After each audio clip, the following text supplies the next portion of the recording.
আল্লাহ তাআলা বলছে সবচেয়ে নিকৃষ্ট মানুষ সে যে নামাজ নষ্ট করে। ফাখালাফা মিন বাদিহিম খালফুন, প্রত্যেক প্রজন্মের নিকৃষ্ট কারা? আল্লাহ বলেন আদাউস সালাহ, যারা তাদের নামাজকে নষ্ট করে দেয়। এখানে তাফসীরের মধ্যে লিখছে অর্থ হইল যারা নামাজ ছেড়ে দেয় তারা না, বরং যারা নামাজ পড়ে কিন্তু নষ্ট করে। অর্থ হইল তিনটা: এক, যে ব্যক্তি নামাজ পড়ে কিন্তু সবসময় বিলম্ব করে, যথাসময়ে নামাজ পড়ে না।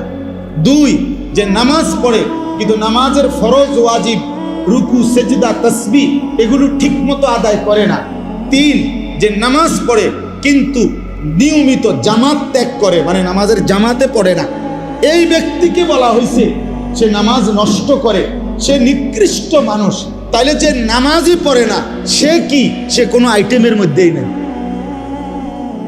না না, হে কোনো আইটেম নেই, হয় কোনো কি প্রকারের মধ্যেই নেই, ওর আলাদা কোনো প্রকারে নাই। বেনামাজির কোনো পরিচয়ই নাই। বেনামাজি কোনো মানুষের কাতারে না, বেনামাজি কোনো ইনসানে না। বেনামাজি কাল আনআম, চতুষ্প জন্তুর মতো, অথবা তার চাইতে নিকৃষ্ট। উপরে উঠার কোনো সুযোগ নেই। গরুর চাইতে উপরে যাইতে পারবে না সে, ছাগলের চাইতে উপরে কোনো মর্যাদা তার নাই, কুকুর বিড়ালের চাইতে বড় কোনো মর্যাদা তার নাই। আর যদি বেশি নামাইতে হয় তো এর চাইতে নামাইতে হবে, উপরের দিকে যাই। হ্যাঁ হ্যাঁ,